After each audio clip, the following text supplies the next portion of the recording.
Okay, now the thing is, in the last session I talked about different drivers. I talked about a problem. The problem was that I had to write a dynamic script which could open up in any browser. Okay, and I told you interfaces will help in that. I made a bank interface and there was Bank of India class which was implementing this interface, right? And we saw that multiple classes can implement the interface. If a class is implementing an interface, then it will implement all the functions of the interface. Okay, now we saw that in the documentation of Selenium, WebDriver is an interface and all the drivers, like we have a Chrome driver class or Firefox driver or Edge driver, all these classes are implementing the WebDriver interface. Okay, now if WebDriver interface is having some functions, then all those functions will be there, the same set of functions, the same function names will be there inside the three driver classes. For example, if I have to work with Firefox, I create the object of Firefox. If I have to take it to some website, then I will use the get function. Okay, and get function will take it to some website. Okay, and if I have to get the title of the website, the command is firefox driver dot get title. If I have to close the browser, the function is firefox driver dot quit. Quit will end the session. Similarly, you have, say, Chrome driver. Fine. And if it's the same set of functions are applicable to Chrome driver object as well. The function names are same in both the classes because both the classes are implementing the WebDriver interface. But it really doesn't solve the problem of opening up the browser dynamically, because you were creating objects of Firefox, Chrome and Edge separately, and probably you are using those functions inside these if statements.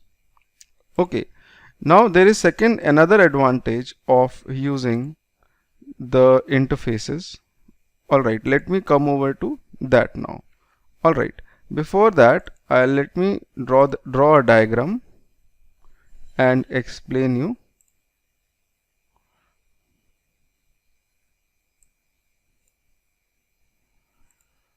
There is one class known as interface known as bank interface, and two classes are implementing this interface. One class is Bank of India and one is Bank of UK.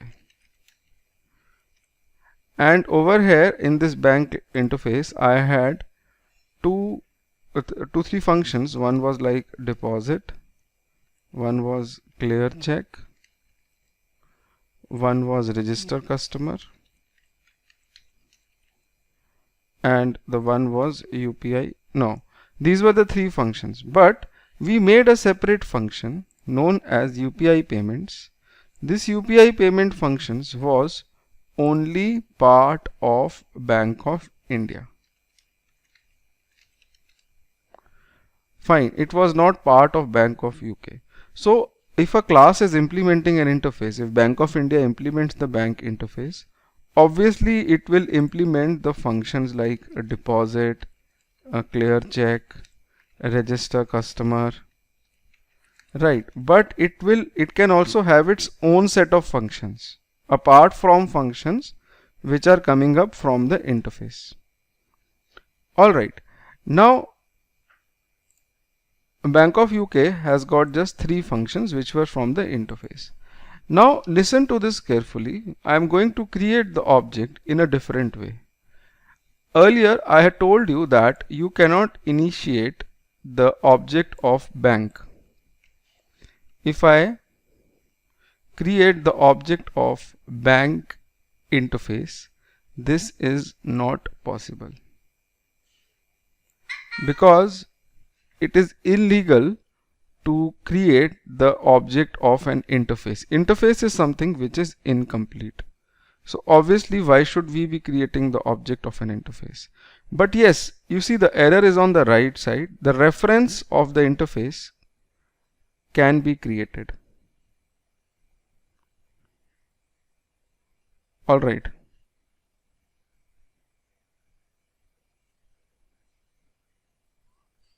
Right, the reference is legal. You can write over here, hold on, bank B equals to new object of the implementing class. So over here I have done something different. Right.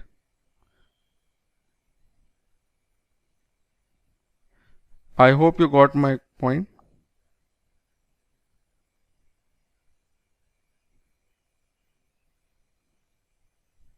Fine. So over here I have created the reference of the interface equated to the class which is implementing the interface.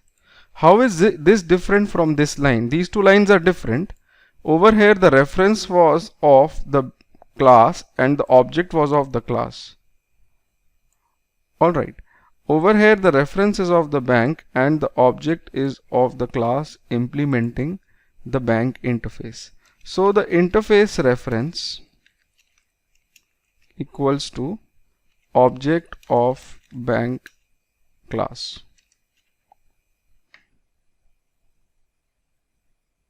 Right.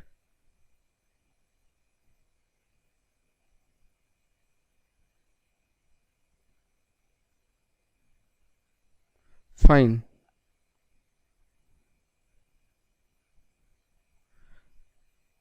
How do you define this? How do you interpret this?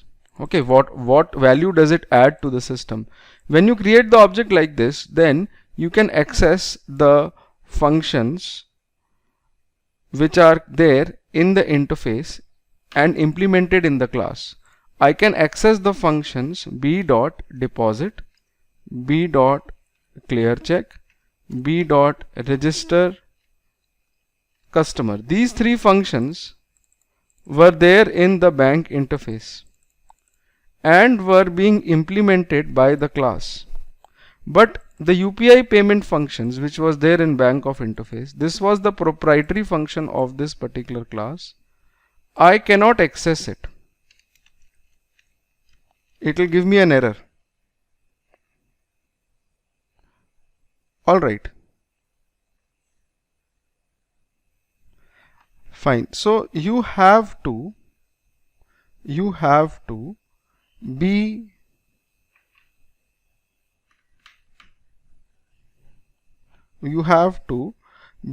a little vigilant over here. Whatever I am telling you right now. Okay. Now what is the advantage? Over here we have three functions which are coming up from the bank interface, but one function which is not coming from the bank interface cannot be used. Then why do we create the object like this? Alright, I'll answer that in some time. Okay, now similarly you can also recreate a reference like bank B1 equals to new bank of UK. Right, so over here also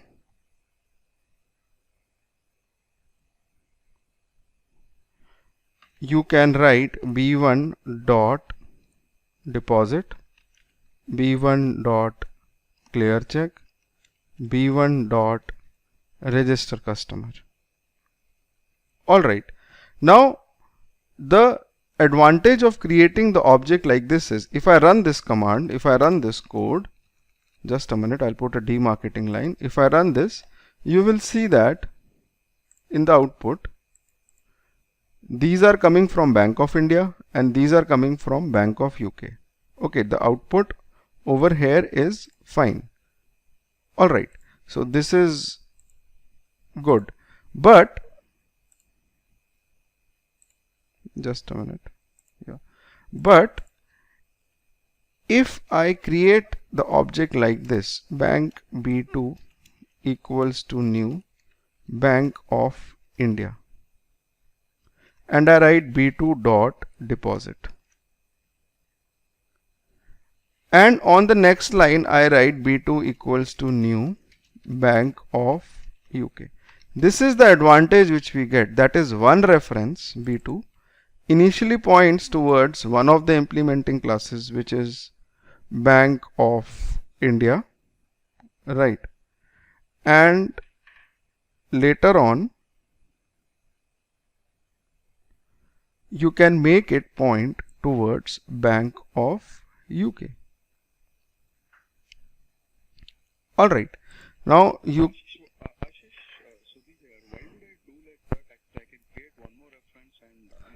That is, I'll tell you in some time. You will come to know. Okay. Why would I move the reference from one object to another object? Okay. Right. So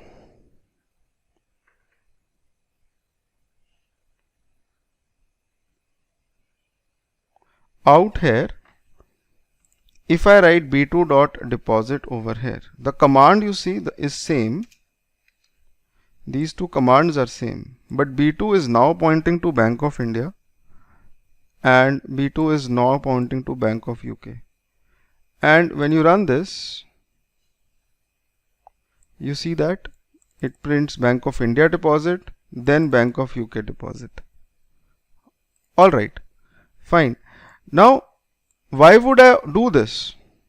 Why would I move B2 to first object, then B2 to the second object?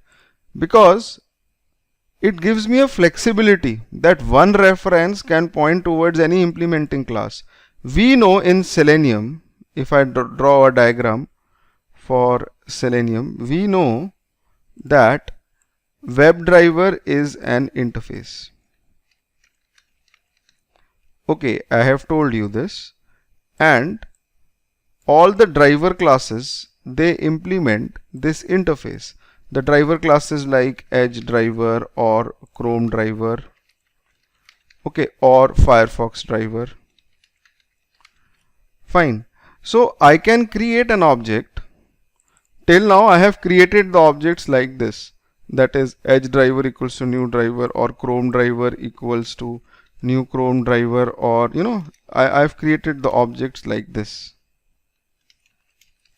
But instead of creating the objects like this, right, you can also create the object like WebDriver driver equals to new Chrome driver. All right, fine. Out here you can write WebDriver, say driver1 equals to new Firefox driver.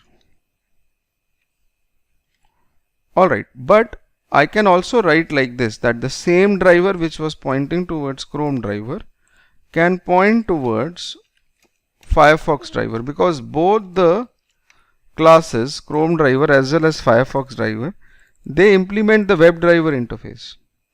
Or I can write WebDriver driver equals to null, that means it is not pointing to any object. Based on my choice, I can make driver point towards Chrome or Firefox. It is my choice.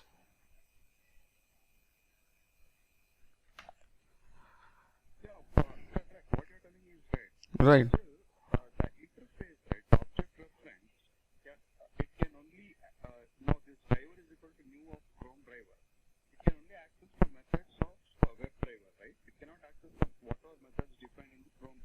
Yeah, but they have implemented in such a way that they don't have any proprietary functions and all which you will need. Okay, right. So this way what you can do is you can launch the browser dynamically. If I go to dynamic scripts, you don't write the code like this.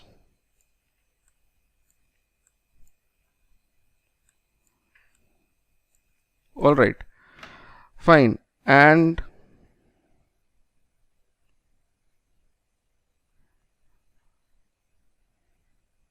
out here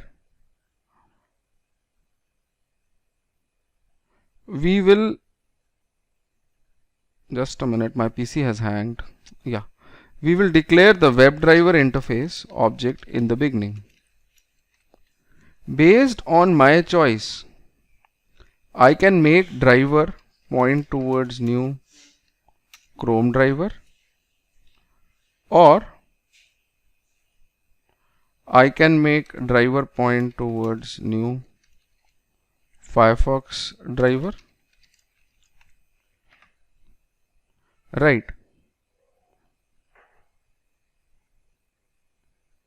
Or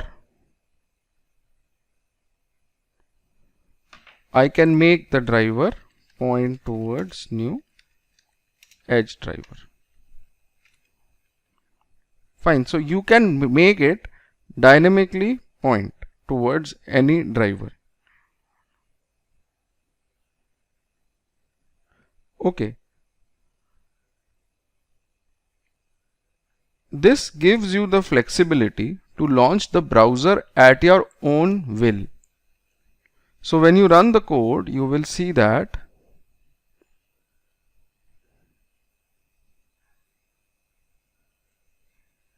you see it launches Chrome browser. Fine. And then it launches Mozilla. If I change it to Mozilla, then it will automatically, I just have to change this variable. It will launch up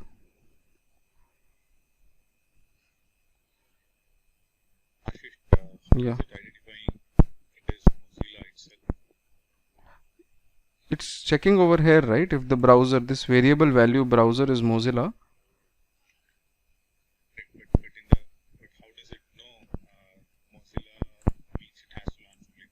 When you create the object of Firefox driver, Mozilla launches. That's what we studied earlier, right? That if you create the object of Firefox driver, then Mozilla will launch. If you create the object of Chrome driver, these all are internal commands. Okay, Chrome will launch automatically. That is through the API. They do it. Okay. Right.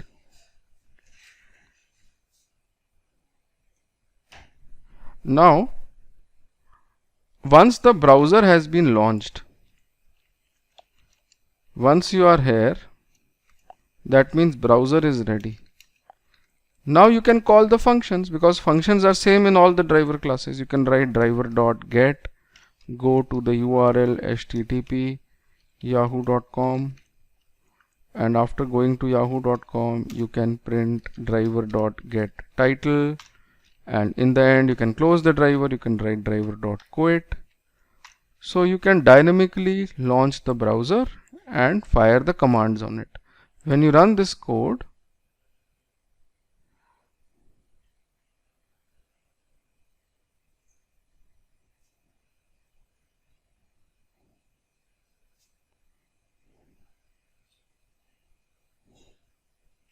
you will see that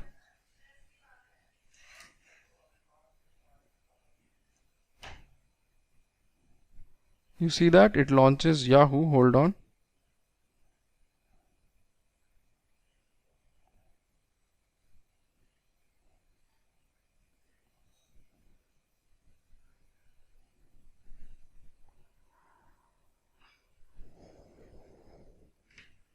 And it gives you see that it prints the title, it closes the browser and all everything. So this is the advantage, that with the help of interfaces you can launch the browser dynamically. You can then fire the functions on the browser.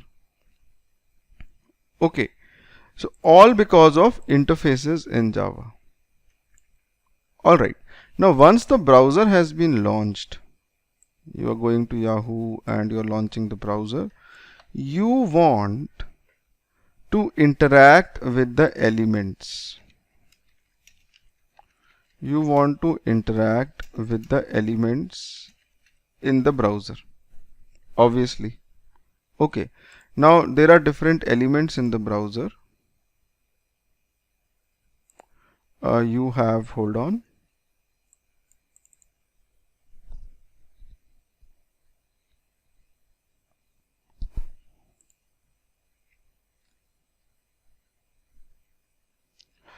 Say if you go to any website, say the Selenium website. All right.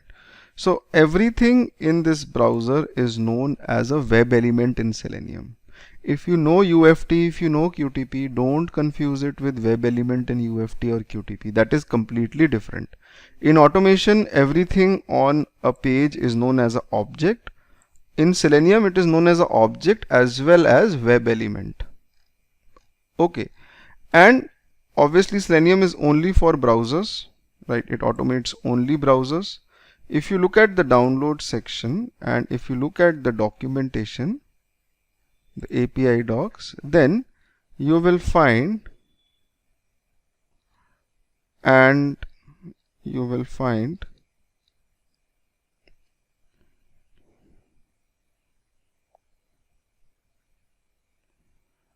web element interface. Hold on.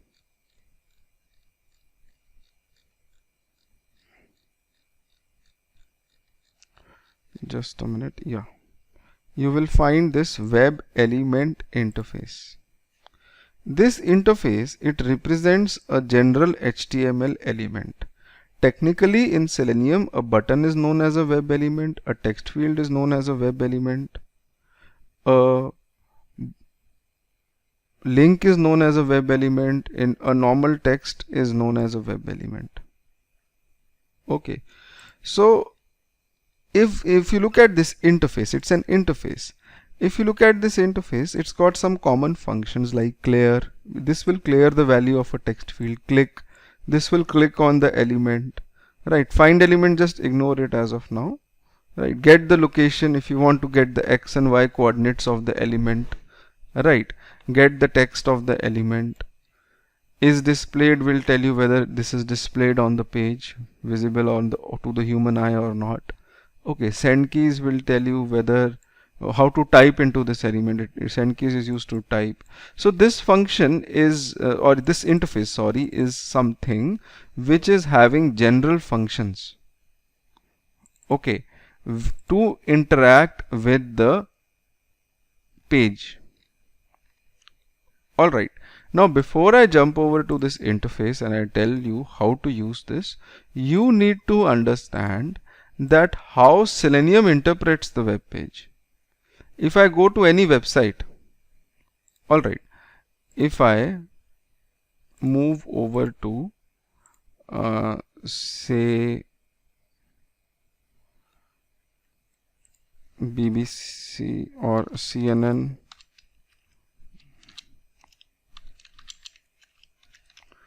okay, now every web page has a page source. Okay, most of you must have understood or analyzed the page source, right? If you right click on this web page, hold on, yeah, you will get the option view page source, and this is the page source. The page source of a web page includes tags and attributes. Fine, this website has a little different page source. Okay, let us suppose go to the Selenium website itself, all right, and analyze the page source of this website. Yeah, this is good. So over here, you know, in page source, this is the HTML code. This is nothing but the response from the server. All right, in page source you have the tags and attributes. All these, you know, these elements with the red maroon color, these are known as tags, starting with the conical bracket. Tags have got attributes. One tag can have one attribute or more than one attribute. For example, this section tag has the attribute class. This image tag has the attribute class as well as one attribute source. With the help of these tags and attributes, Selenium goes and identifies the elements on the web page. Alright, so you need to understand first how Selenium reads the web page. and then you can understand that how you will be writing your code to understand and extract the elements from the web page, because you have to analyze the page source. Okay, and analyzing page source, you don't have to go into the page source every time. Every browser has a functionality. You just have to right click the element. Suppose I right click on the downloads element, you will get the option inspect element. Okay, and you can inspect the element in the browser. You see that? You see this arrow, small arrow? Okay, you click on this and you move the mouse anywhere on any element, and that element will be highlighted in the page source over here. Okay, so you use this inspector, which is a part of every browser, even Chrome. If I launch Chrome,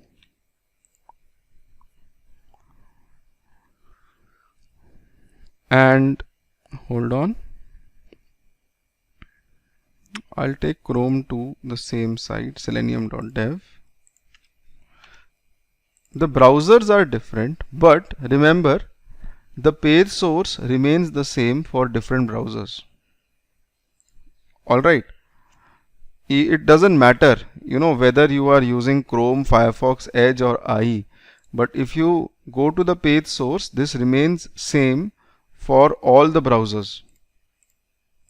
Alright, okay, it closed Chrome, sorry.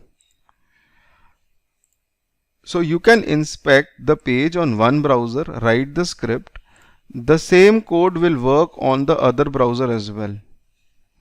Alright, so you don't have to write a separate piece of code for every browser. No, that doesn't happen in Selenium. Because if you inspect this downloads link inside Chrome, this is the Chrome inspector window. Okay, you can open it in dock to bottom view from here. Right, and if you look at the downloads link, then this is the downloads link. The same link is visible with the same piece of code inside Firefox as well. So you can use any inspector, any inspector of any browser, and inspect the web page. Right. So every element will have some HTML code, and you need to understand that first. Right. For example, I'll go to the website facebook.com. This is a web page which almost has got, in the login page, it has almost all the elements which are there on a web page. It's got links, text, image, it's got a drop down, it's got a radio button, everything is there on this web page. So let me just quickly make a brief document for understanding the elements. Alright, hold on, I'll move under this project and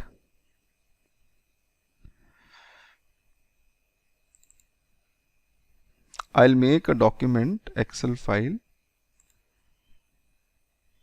named HTML elements. Let's discuss one HTML element at a time. Right.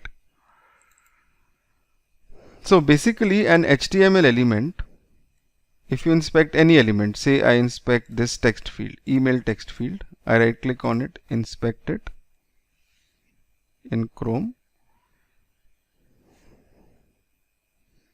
Inspector will open. Right, at times when the inspector open, the element is not highlighted, so you have to click on this arrow, move the mouse over this element and get the highlighted element.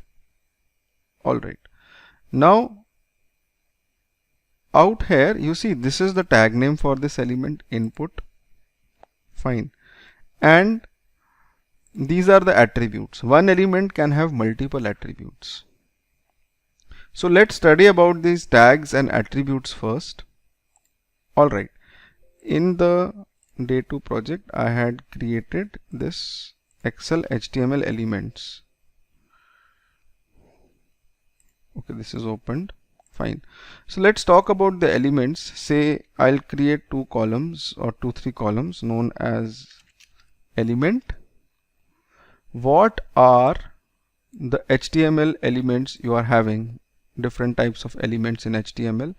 Well, you have got, just a minute.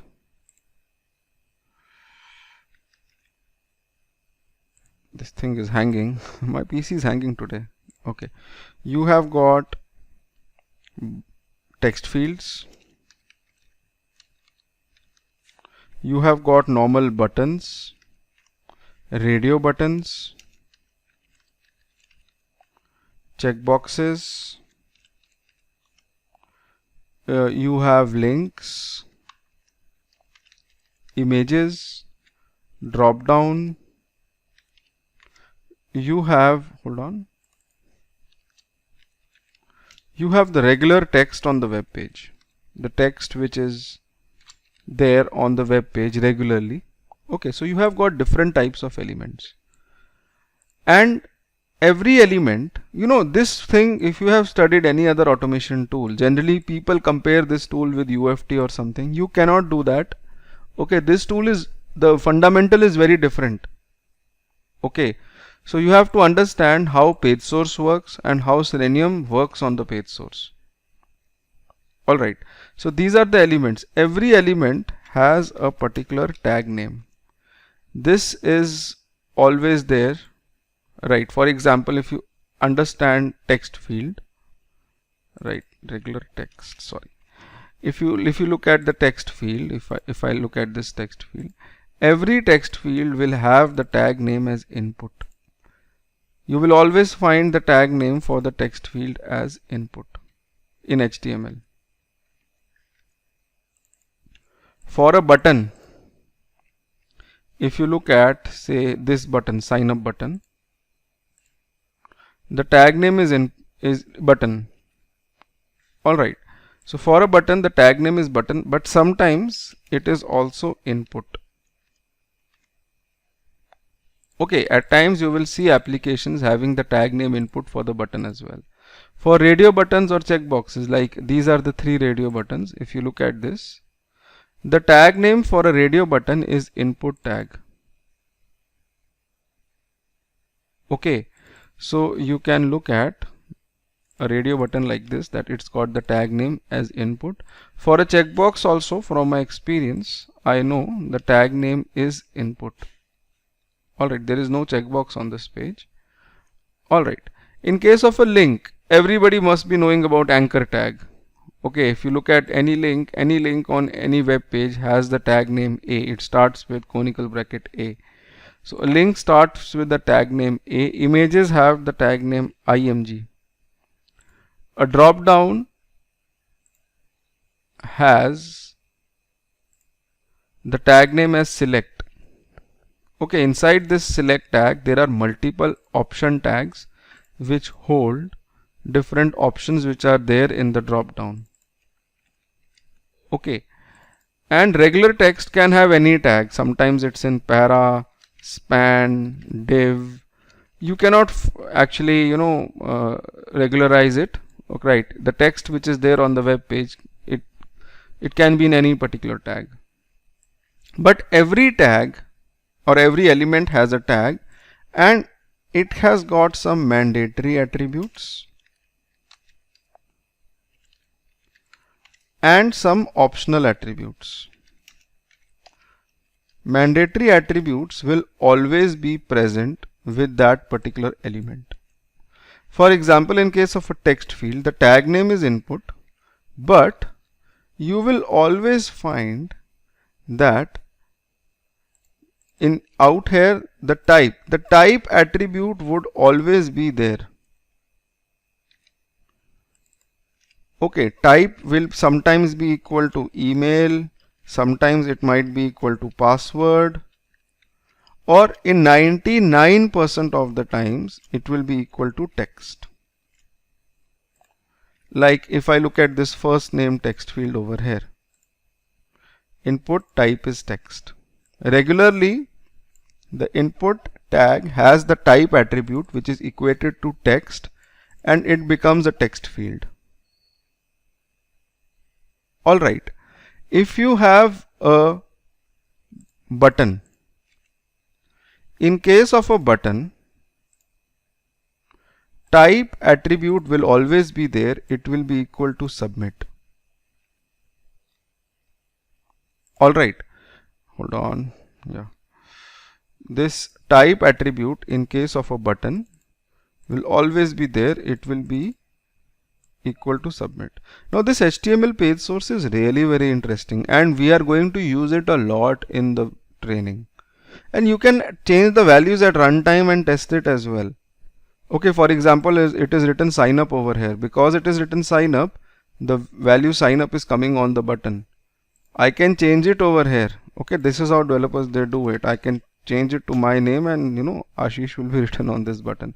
So this text field is really this page source, inspecting page source is really very helpful.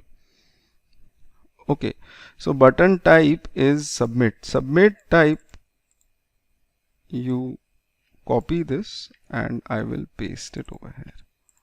In case of a radio button, the tag name will always be input, but there will be a mandatory attribute known as input type as radio.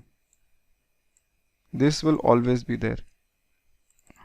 In case of checkbox, the tag name would be input, the mandatory attribute would be checkbox. Links. Links have an attribute known as href. This attribute holds the URL which will open when you click on the link.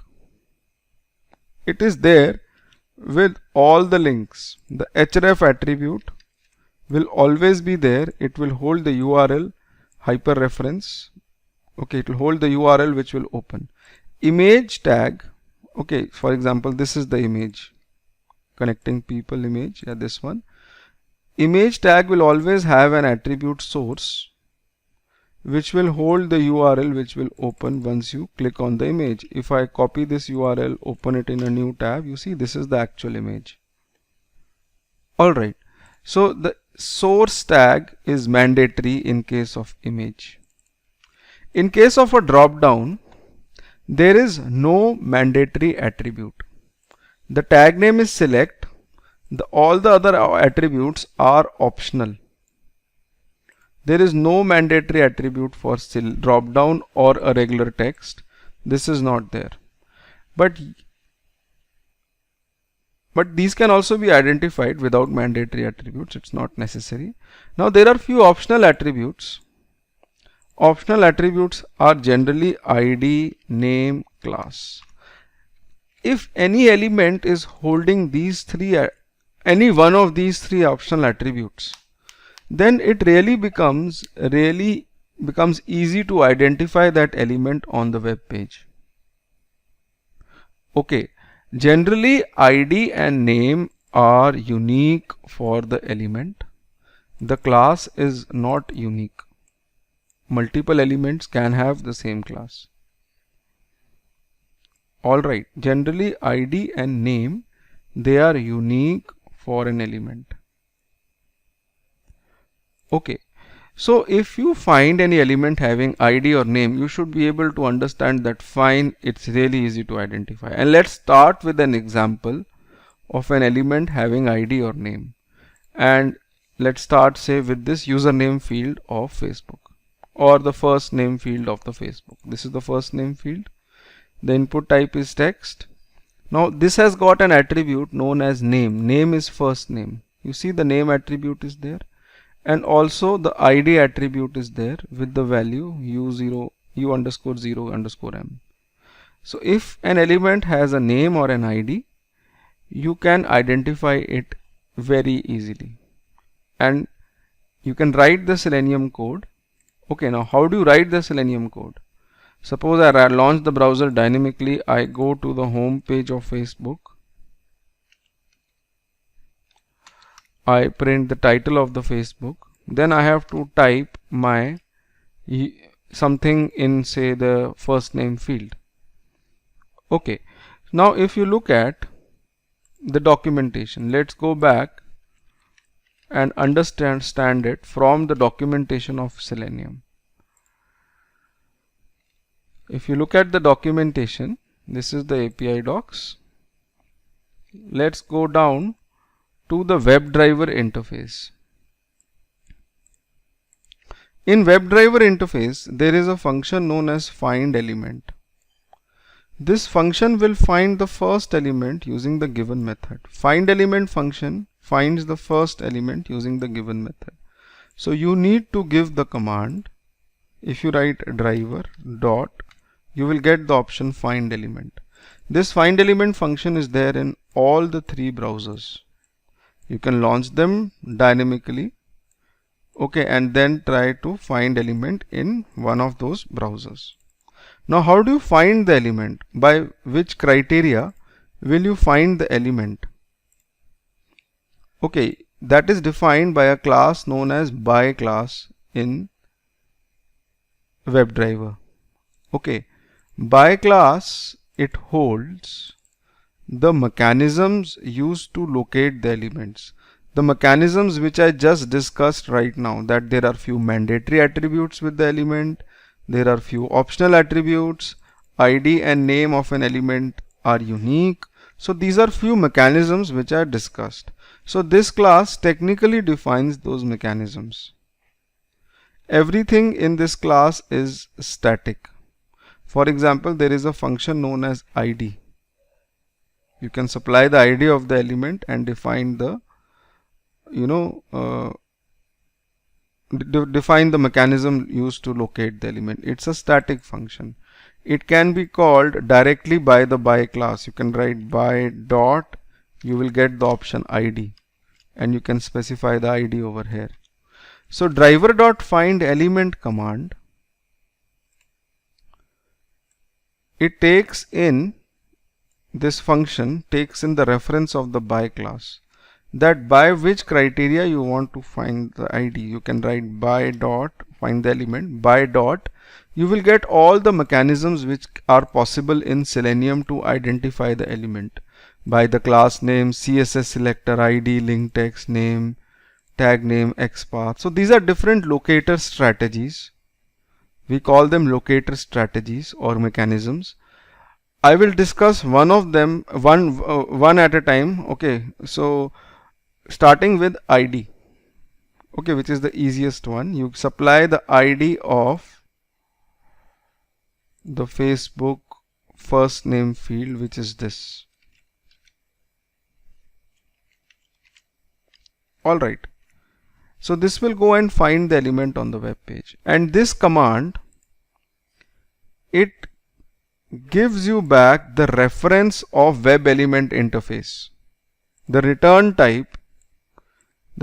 type of this function is reference of web element interface. I discussed web element interface few minutes back. This interface holds, or it represents the general HTML element. This interface has got commands like to interact with the web elements. Alright, like clear, click, type or something. Okay, so the find element function, it will return you the reference of web element interface. I can call it web element first name. You import everything. Fine. So look, at times what happens is that you copy somebody's code. That code is missing some imports. Okay, so you can import everything in the file in one go by hitting Control, Shift and O as an orange of the keyboard, and everything would be imported. Alright, you don't have to move the mouse over the error individually and import everything. Alright, so over here, driver.find element command, it finds the element with the ID, whatever ID, and returns you the reference of web element. Web element interface provides you the interaction capabilities. You can write first name text field dot send keys. Send keys function is used to type something inside the text field, right? I will just type, say, Selenium. So when you run this code, it will open Facebook.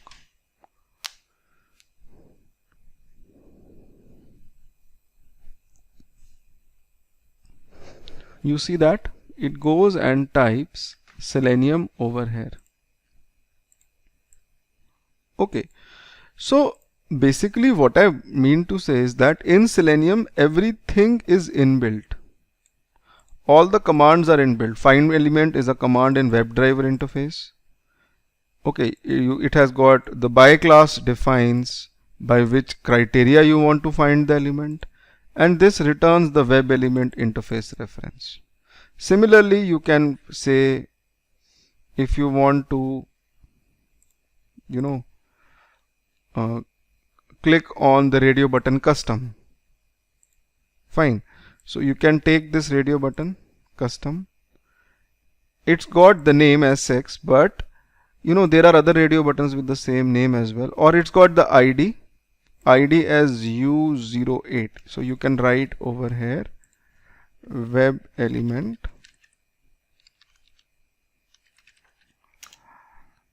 custom radio button is driver dot find element by the ID. Generally ID and name, they are unique on the web page.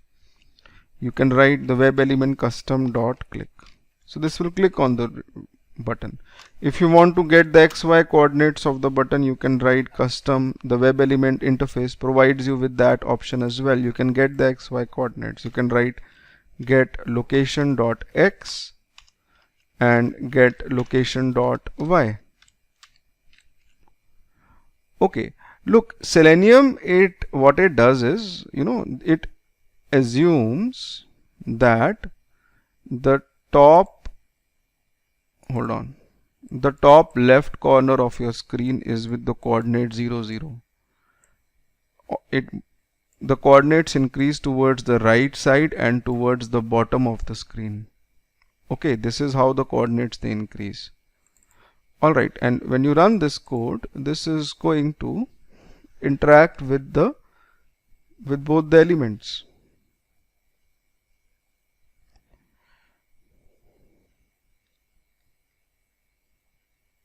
You see that it clicks on custom as well. So out here, what I am doing is, hold on, I am writing 2 lines of code to interact with the name field.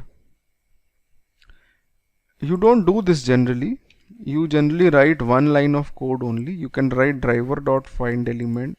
So this will find the first name text field. On this, you fire the send keys function. Right, send keys Selenium. So the execution starts from left to right side. First it evaluates the element, this evaluates to a web element, and on that you fire send keys. So instead of writing 2 lines for 1 element, you can simply write 1 line. Okay, now if you run this code, obviously this is going to select Selenium. Understand that page source remains the same across browsers. There are hardly any websites which open differently in different browsers. If I change this to Mozilla, okay, and run the script,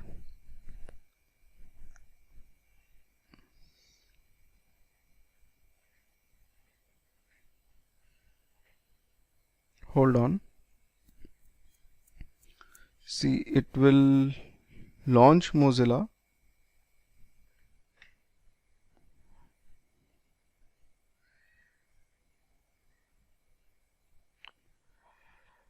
It's not doing anything. Yeah, it's going to Facebook. It's quite slow.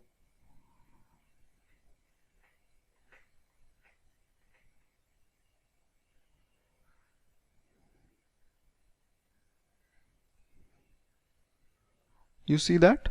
It types in Selenium and clicks on the custom button. So code written for one browser will work for the other browsers as well.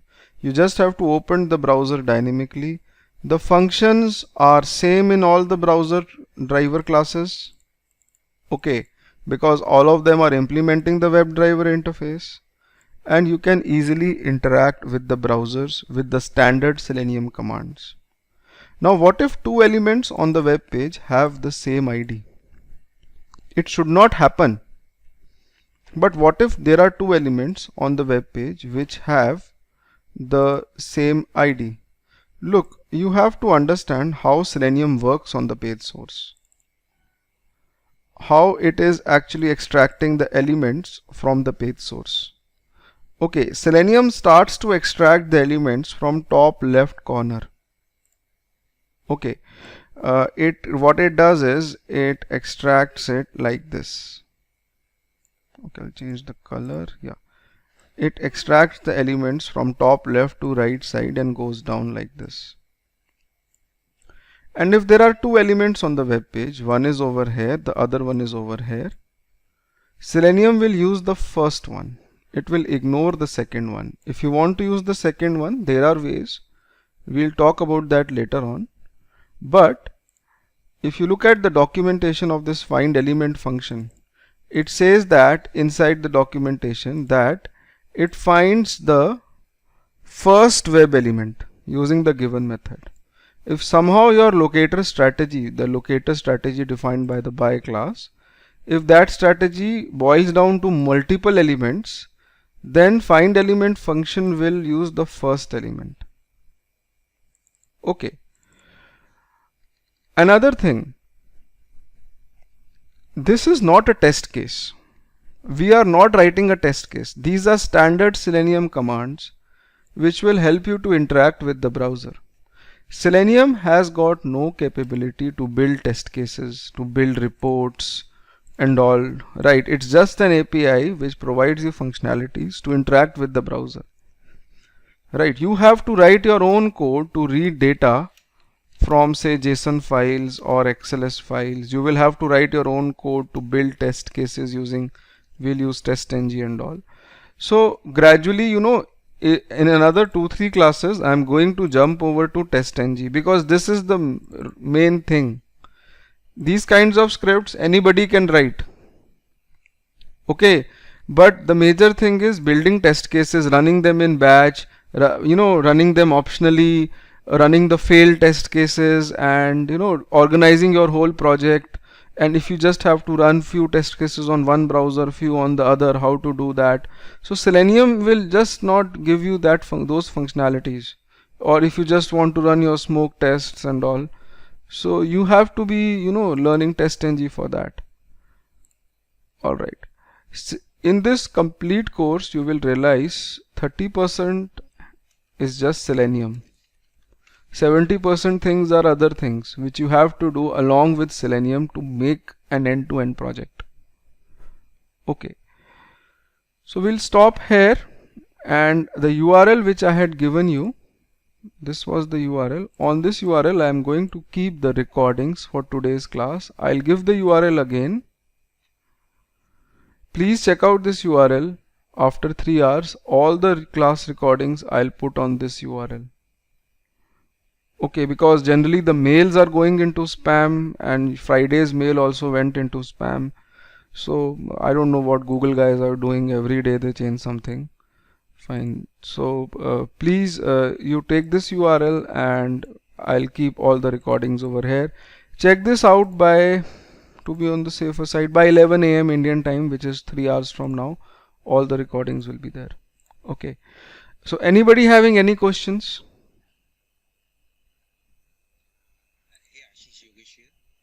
Yeah.